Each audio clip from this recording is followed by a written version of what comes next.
Welcome to Passages Pulse, where we track the heartbeat of Israel and the Middle East from a Christian perspective. In a time of confusion, division, and misinformation, we're here to help you cut through the noise with truth, clarity, and conviction.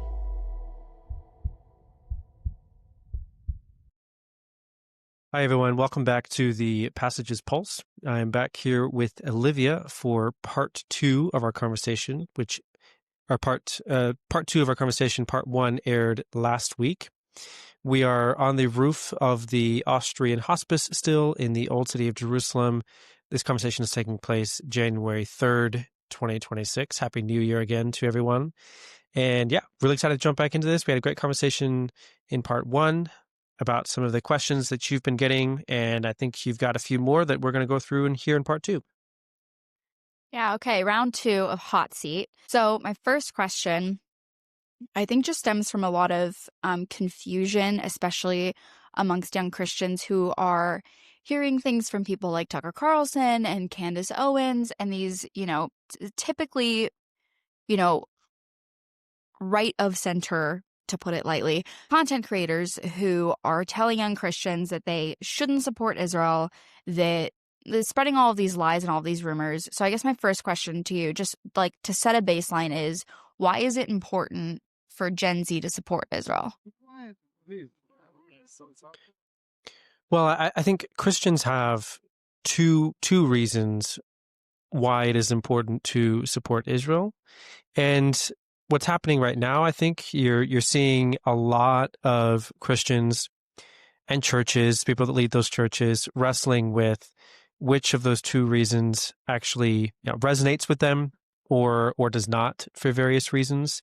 So I'll give you two reasons. I happen to think both of them are good reasons, but again, these are somewhat disputed right now. It's part of why you're seeing so much happening on the right in American politics, why people like Tucker and Candace have the audience and the following that they do.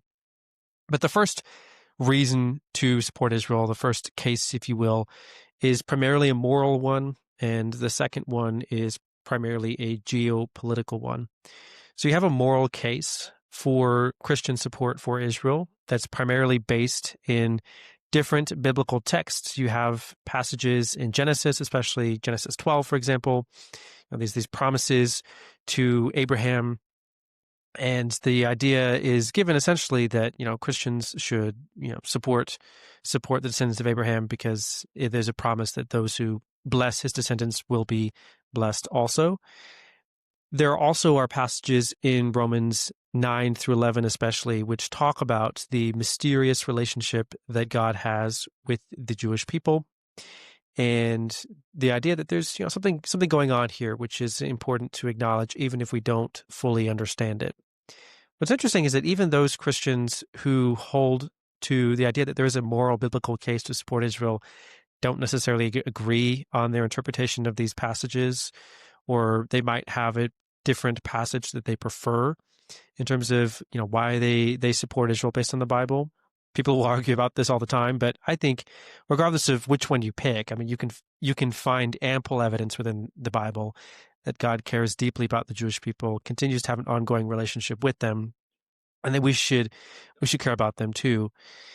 Now, what's quite fascinating, I think, and somewhat disappointing, is that many people have sort of discounted this idea and have started to think about Christians and the way that they relate to Israel in more commercialized terms. It's more, what have you done for me recently, and how does this relationship actually benefit me in terms of the way that we think about it? It's transactional is the word I was looking for. That, I think, is a pretty dangerous way to think about friendship between two people, but that is sort of the way things are going. The silver lining is that there is, I think, a strong geopolitical case to support Israel for the benefits that it provides to the United States. If you think about the relationship that we have, of course, many critics are going to argue that the United States doesn't really benefit because Israel is just expensive. It takes all of our money. It drags us into a bunch of wars, and American soldiers die because of it, and it's no good for us. We don't actually benefit. I think that's a pretty gross misrepresentation of the facts in terms of how this relationship actually works. if you think about it, we haven't really been dragged into major wars. The wars in the Middle East that we have been dragged into are the result of our own decisions, not because Israel dragged us into them. If you take a look at the most recent example where we might have been dragged into a war over the summer, the 12-day Iran war, we weren't, in fact. Israel's actions were very effective in doing the job that they set out to do. And of course, we gave them a little bit of help, but we weren't dragged into it, certainly not in the sense that we would have been required to put any soldiers in harm's way or sending them into Iran, something like that. If you think about the idea that they take a lot of our money, for example, this is also, I think, a misguided assessment in terms of how the relationship actually works. Most of the military spending, in fact, all of the military spending that we give to Israel, the money to be spent on their own defenses and military, has strings attached. They have to spend it on American defense manufacturing. Basically, what it amounts to is not a blank check to Israel, but a giant subsidy for American defense manufacturers, because when they buy fighter jets, with the money that we give them, they have to buy American fighter jets. So it's, if you think about the consequences of ending the U.S.-Israel relationship and no longer sending them any money, what you're actually talking about is not saving money that Israel's spending willy-nilly. It's actually ending large sectors of the American defense manufacturing industry, costing American jobs. It doesn't actually benefit us to think in that way. The last note I'll make is that it doesn't really cost American lives to have a strong relationship between the United States and Israel, because they don't typically ask us to send soldiers to fight their battles. They fight them themselves. They want weapons, yes, but when they get those weapons, they intend to defend themselves, not ask someone else to do the dirty work for them. And what that basically means is that we can, frankly, outsource the war on terror to Israel. They'll do the fighting for us. We can stay at home in safety and enjoy the benefits. If you end the U.S.-Israel relationship or try to renegotiate it and change that, then it actually has strong potential to have a destabilizing effect and to require us to put more American troops in the Middle East and costing more American lives. So I think it's unfortunate that this conversation is becoming more transactional, but anyone who argues that it doesn't benefit the United States to have this kind of relationship with Israel, I think either isn't fully aware of all the details of the relationship. We haven't even touched on like the intelligence sharing, all those sorts of things, the technology sharing, but they're not aware of those things, or they are just, frankly, I think being deceptive. They're lying and not really telling you the whole story. Great. That's a fantastic answer. I also think, as you were talking about, people saying that we're getting dragged into wars by Israel and all these other things, I thought about Tucker Carlson specifically, who right before, B-2s hit the Fordo nuclear facilities, he was 100% convinced that the United States was going to be dragged into a war, was going to cost thousands of American lives. Like, these are words that he said himself. And also, by the way, this is like not the first time he's done this, where he said that American actions in the Middle East are going to drag us into a all-out war or a broader regional conflict, and he's been incorrect. And then, of course, he never retracts those statements or apologizes for, sort of this amping up of the tension and this like contribution to the rising the temperature. And so that's just something to think about, especially when we're, consuming all of this media that, at this point we don't necessarily have the option to not consume it because it's just so deeply saturated in every social media platform, to really consider the fact that, some of these people who are claiming to be experts have been wrong multiple times before. And that's a pattern that's worth considering. And also, when somebody tells you that they know with 100% certainty what's going to happen in the Middle East, 9 times out of 10 they're going to be wrong because it's the Middle East. Just food for thought there. We were talking about earlier, sort of moral reasons why to support Israel. And in that vein, we were talking about in the last episode this label of apartheid. There's another label that gets used, if not the same amount, then more, which is that Israel is committing a genocide. What would your response to that be, and how should Christians think about that claim from a logical standpoint? Well, I think the It does come up all the time, and as Christians, we have to think about this.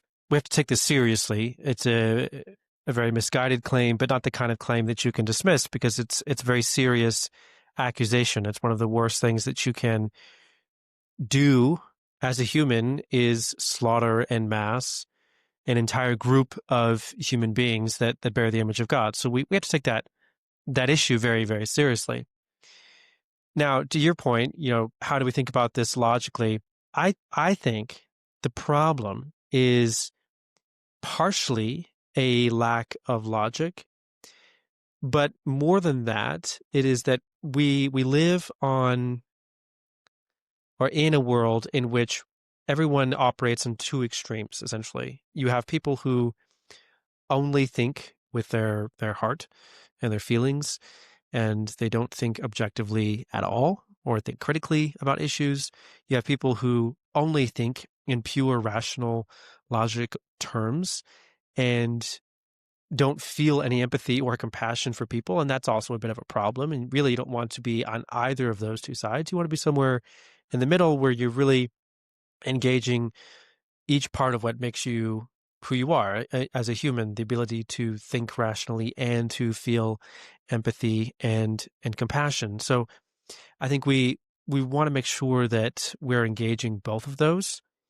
If we think about what does it look like to engage our rational mind and think critically about the issue, is it a genocide or not, then it really begins to fall apart fairly quickly, because a genocide is an intentional, deliberate attempt to slaughter or eliminate an entire group of people. It's mass murder, but even more than that. It's even more egregious than a mass murder, because there's an intent to erase an entire group of people from existence.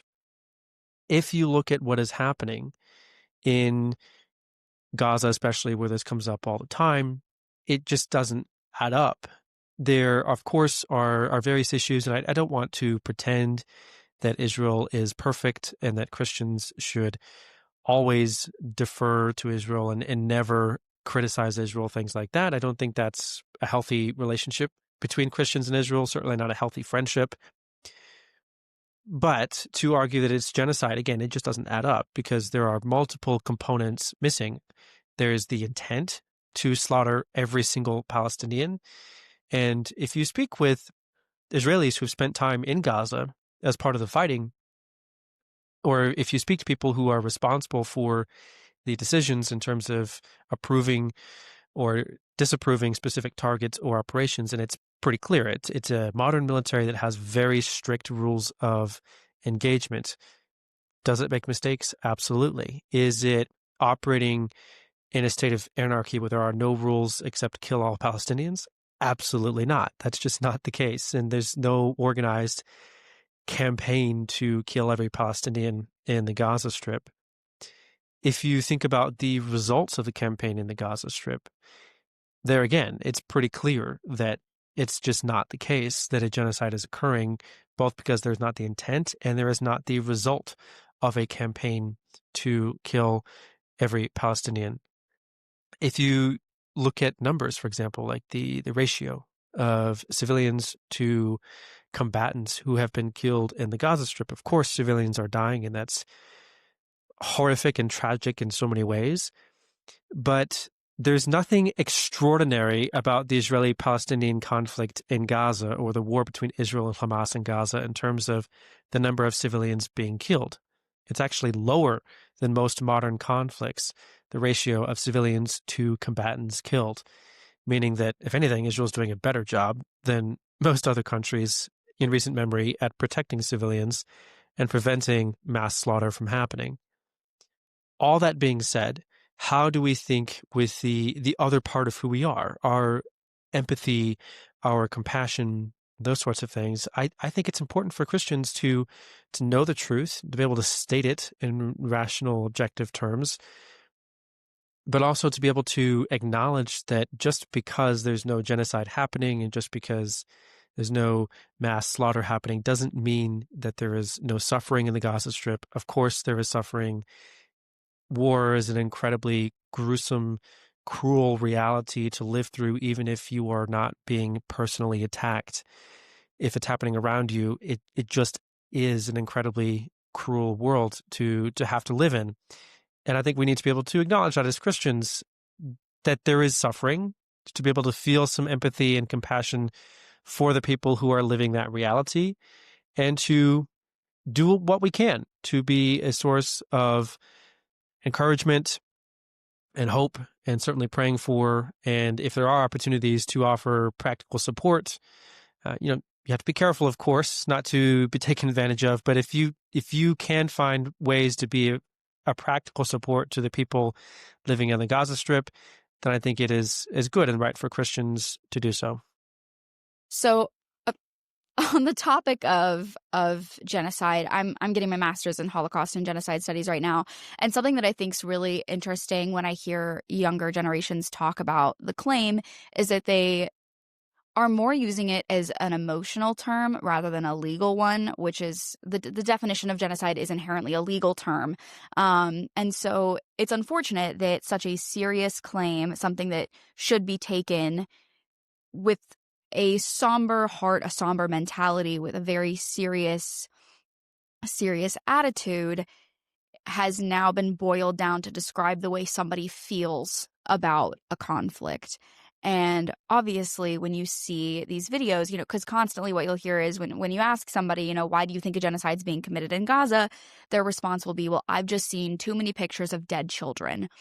Obviously, any images of suffering, of grief, of pain should, especially if you're a Christian, cause you to empathize with the people who are in that situation.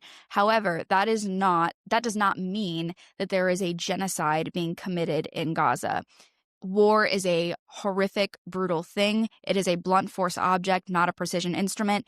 And I think a mistake that Gen Z is making is that they're confusing their empathy with Palestinians with hatred towards Jews and Israel. And if you're a Christian and you're watching this, it's really important to be praying that the Lord softens your heart so that you're not becoming calloused towards what's going on in this country, especially if you don't live here, especially if you're watching all of this stuff unfold from a difference. The fog of war is real, even in an information landscape, and it can be really difficult to understand what's going on unless you're actually here talking to the people on the ground. That's just something that I've noticed personally. So we were talking earlier about, the sort of moral reasons to support Israel, and then we also kind of bridged a little bit into the theological aspects. So I want to kind of hop back to that really quick, because a lot of what I hear is, those who bless Israel will be blessed. The specific passage in Genesis says, those who bless Abraham's descendants will be blessed. Does that apply to modern Israel? I'd be really curious to know your thoughts on this. Yeah, it's tricky. I think people, when they ask that question, what they're trying to understand is, does it apply to the modern state of Israel? And what they mean is that, do we have to support the government of Israel or things like that, just because Abraham said, or not Abraham said, but God said, Abraham's descendants would be blessed. And it's a tricky question. I think there's a couple of layers to this. Number one, I don't think it's explicitly clear in Genesis 12, for example, where this idea is being introduced, that the promise refers to a government or a modern state like Israel, because those political institutions, frankly, did not exist at the time this text was written. So it would be a bit of a stretch to say that it's explicitly referencing the modern Jewish state of Israel and its government. That being said, it is to me relatively clear that there is something about the people, the Jewish people, being, the descendants that this passage is referring to, and the people who will be blessed. I say that because I read passages in Romans, for example, like Romans 9 through 11, which we referenced earlier in this conversation, where it's clear that there's some sort of mysterious relationship that I personally do not understand exactly how this works, but it exists. There still exists, even to this day, a particular relationship that God has with the Jewish people that is unique and is blessed in some very powerful ways that we don't always understand. So I think it's referring to the Jewish people. not necessarily the government of the state of Israel today, but the Jewish people at least. In terms of the implications of that, I think when I think about, okay, what does that mean? The implications that I draw from that would be that if I care about the Jewish people, I want to bless them, I want them to flourish and to be safe, happy, and well, then I have to think about, where can they be safe and happy and well? Where can they truly flourish? And the state of Israel is their home. It's where it has been for thousands of years. It is where many of them live today. And I think, although the passage does not explicitly say, you have to support the state of Israel and all of that, I think that's the implication that I draw from that. If I support the Jewish people, then I should support the place where they live, the country that they live in, and that right now is the state of Israel in their ancient homeland. Now, that being said, just one caveat real quick is that doesn't necessarily mean that we support every decision that the government of Israel makes. Most Israelis will tell you that at least half of Israelis do not support most decisions that their government makes because it's a very it's a very robust democracy with a lot of disagreement and debate and that sort of thing. So it by no means is it a precondition for being a supporter of the Jewish people in Israel that you agree with every choice the government makes, every policy, that sort of thing. But I do think it means that we support Israel's right to exist, the Jewish people's right to exist here in community in their ancient homeland, in a place where they can be safe and flourish. Awesome. Yeah, that's a great answer. I kind of want to keep on the same vein, but like maybe a slightly different wording, because we talked about like the theological, but I guess the follow-up question to that would be, is the Israel of the Bible the same Israel today? Yes and no. I mean, if you think back to part one of our conversation where we talked about who are the Jewish people really, are they all a bunch of Europeans or something else? The reality is that they are not. They are primarily, predominantly at the core, a Semitic people whose roots are in the land of the Bible. So even the Jewish people living today are the descendants of the people who walked on earth during the time of the Old Testament or during the time of Jesus. So the people are essentially the same in that respect. They are the descendants of the people who walked here during the time of the Bible. That being said, some things have changed. I mean, the landscape certainly looks different. I mean, a lot of what you see behind us, if you're watching this on video, this didn't actually exist during the time of the Bible. This is post time of the Bible when most of this was built up. The political institutions have certainly changed. There are certainly meaningful difference about the place, but what hasn't changed is the people, where they come from, who they are at their core, their identity, who they belong to, where they belong. I mean, those sorts of things are still the same, despite the fact that the place itself has obviously changed pretty significantly over the last 2,000 years. Great, that's amazing. My last question is more of an advice question than anything else. I really feel super strongly about Gen Z having access to reputable sources, because I think what's happening right now is there tends to be this breakdown where young people don't know how to spot a credible, reliable source. And there are so many young people out there who really don't know who to trust. I think we've mentioned it multiple times, but Candace Owens and Tucker Carlson being the perfect example. People who otherwise would be considered credible on certain issues just miss the mark unbelievably. And so I'd be curious to know what you would tell, a Gen Zer who's sifting through, Instagram, TikTok, seeing all these videos. How do they spot something that's credible versus something that's not? And then also how, if this is the first step for somebody, what steps should they take to become more knowledgeable about this land? Where should they be looking for the most accurate information? Great question. I'm going to ask you for your recommendations as well in a moment, because I'm sure you have a few of your own. There's a couple that stand out to me, though. I think there's a couple of issues when it comes to finding good information. One, being able to know where to look for information. And then two, knowing how to absorb the information once you found it. Because just because you think you found a credible source doesn't necessarily mean you should believe everything that source is telling you.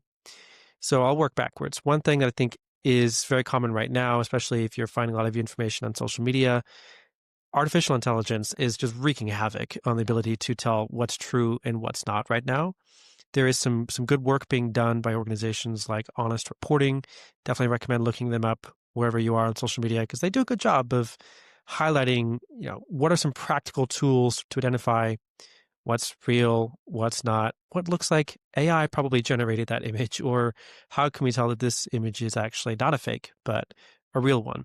An important skill to have, unfortunately, in today's day and age. So I definitely recommend checking them out. In terms of sources that you can go to, I would say I can give a list of sources, but I also prefer to offer some big picture thoughts about how to look for or find sources. And one of the first among them is you should never be reading only one source. If you're reading only one source, doesn't really matter how good the source is, you're not going to get the whole story. So you really need to be very intentional about finding as many sources as possible. In terms of evaluating which sources, because it's impossible, of course, to read all of them or look at all of them, I think it's generally best, in my experience, to look for local sources. There are a variety of sources which are available that can give you news about Israel that are in English. You can look at different websites like Times of Israel is a really good one. Channel 12 has a good one. I-24, Jerusalem Post. You have of others as well, Ynet, Israel Hayom. I mean, there's so many different good options that you can look for local sources. And typically what you're going to find there are people who just have better access and can give you a more detailed story and are not just sort of copying and pasting a string report, but are actually doing investigative work and can give you a real detailed report of what's going on because they know the situation, the context a lot better typically.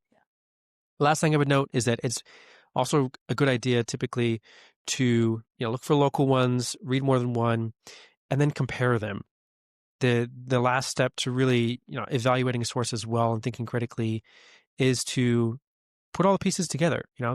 Some of the sources might contradict each other. Some of the sources are probably going to say the same thing. And if you can find 4 or 5 sources from different angles with different agendas that are all saying the same thing, then typically that means you've been able to triangulate and get to a point where you've actually found something that is more than likely true or a reliable fact. So I would encourage you to think in that way. And yes, this requires more effort. Yes, it requires more energy and homework, but I think it's worth it. And I think if we're going to act responsibly in a world in which there is so much misinformation, I think it's important to be slow to speak and quick to do some research before we put an opinion out there that is not fully formed.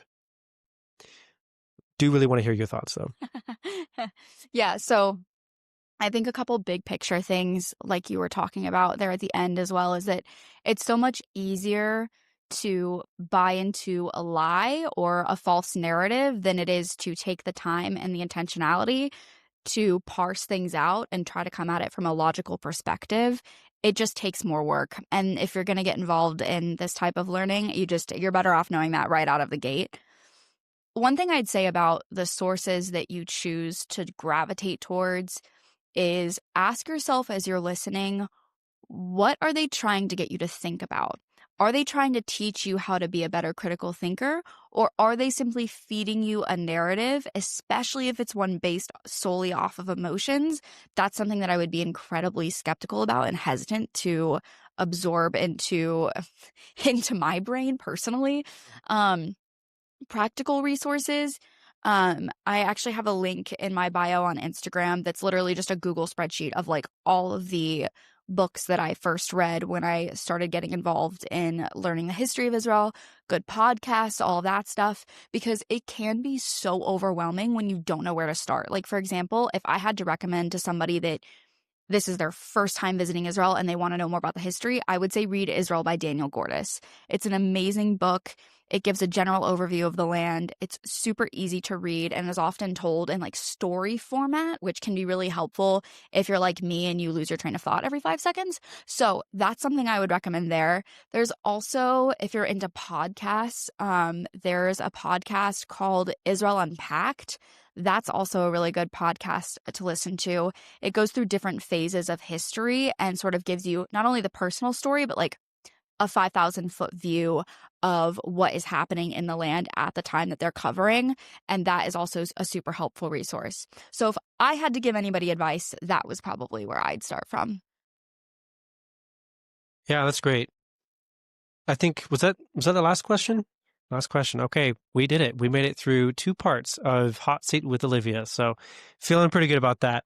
Hopefully we did a good job of answering these questions and giving you all some helpful things to think about. Thank you so much, Olivia, for doing that. This was a lot of fun. I'm really glad we could do this. What the listeners don't know is that it took us a while to settle on when and where we were going to do this.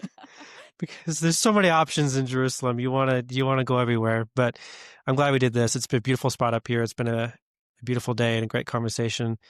Thank you again to Lindsay, our producer, who once again is going to have to creatively edit an episode done in the outdoors, which is not how we usually do this, but really appreciate you, Lindsay. And thank you to our audience for tuning in once again. We'll be back next week with some more quote unquote normal content.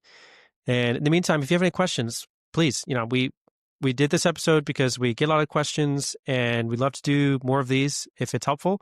So if you have questions, please just, send us an email or comments wherever you're watching or listening to this. And we would love to do more content like this in order to answer questions that you might have. So we will see you again next week. Thanks, guys. Thank you for listening to this week's episode of Passages Pulse. Help us grow this community by liking, sharing, and subscribing. If you like this week's episode, let us know by leaving a comment below. This podcast is a project of Passages Israel. We exist to educate the next generation of Christians on modern Israel, deepen the roots of their faith, and equip leaders to foster positive Christian engagement with Israel and the Jewish people. To learn more about Passages, follow us on social media or visit us at passagesisrael.org. Until next time, we'll keep our finger on the pulse.